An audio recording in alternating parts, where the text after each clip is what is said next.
Greetings one and all, and welcome to Beyblade Central. So glad to see you here. For today's show, we'll be doing an unboxing of a release I am sure it will become a must-have for everyone. Cobalt Dragoon.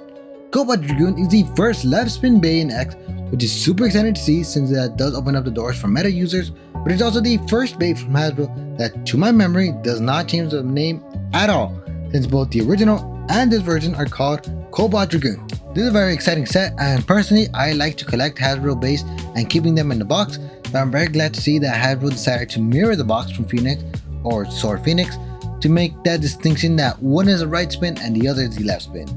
And because this is the first left spin, we will hopefully be seeing more left spins moving forward.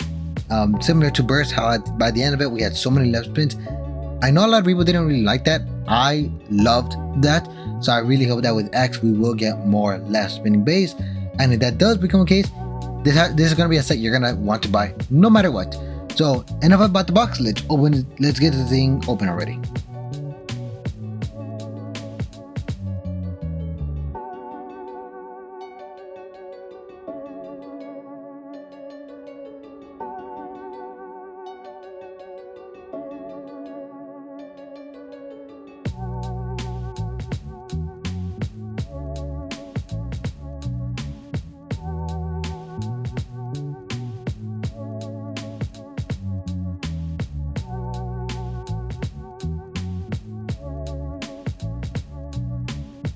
Alright, now that we have everything outside of the box, let's take a quick look at the launcher.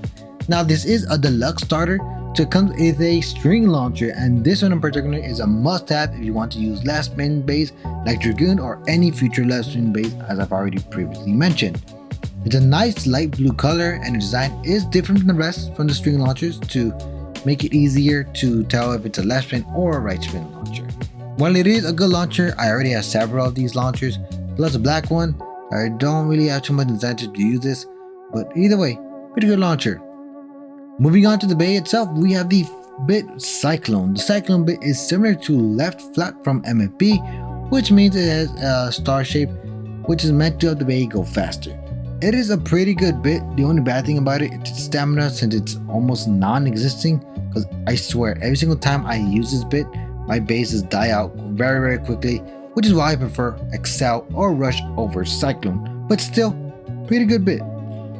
Next we have the Ratchet, and oh boy, did they really say 4 has no power, then half of that must have less, because the two-sided Ratchets are the worst standard Ratchets we have. They have a very low burst resistance thanks to its points on the ring being very large, which get really exposed and die really quickly.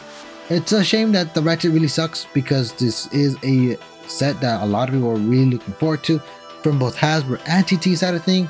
So yeah, we got kind of screwed over with this Ratchet, and to make matters worse, it looks really good. I like the colors of the Ratchet, but the Ratchet sucks, so I ain't never gonna use it. So yeah, that sucks. So I'm gonna have to switch this out with something like 960 or any other part, because really almost any other Ratchet will be better than 260. And finally, we have the blade, which is Cobalt Dragoon, the first ever live spinning blade from X. This is a very good design, and it's very good for barrage and smash attacks, which is why I like it. However, it does have one fatal flaw, and it's very unbalanced. For some reason, TT decided to nerf this blade as much as possible, and in doing so made it completely unbalanced, making it better for equalizing batters than which are preferred by stamina and balance type bays.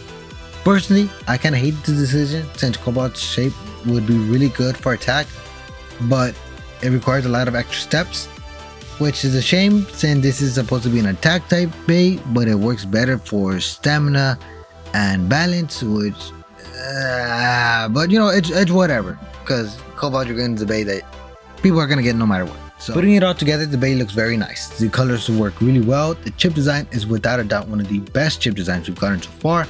And again, I do think it can be good for attack builds, but it requires a lot more effort on your part, because it requires the right parts and it requires the right launch technique. So yeah, right outside of the box, like if you get it fresh, brand new to a tournament, you're not gonna get really far. This is not that really good right outside of the box. So yes, it is a must-have, but you shouldn't really spend your money on getting several copies of these. Okay, that's not the point. The point is that I love this bay, even though meta-wise it sucks right out of the box, but it is still a very strong bay, and even rivals with Raj. But I think, thank goodness, because I was afraid the meta would become a burst, similar to the best burst meta, where it became so stale and boring that I would legit fall asleep and send the battle. So I watched. So yeah, thank goodness for TT finding a way to avoid that. Anyways, thank you so much for watching. I hope you enjoyed. If you did, please leave a like, subscribe, and turn on notifications to not miss out on any future uploads. Until next time, I hope you have a wonderful rest of your day. Bye bye.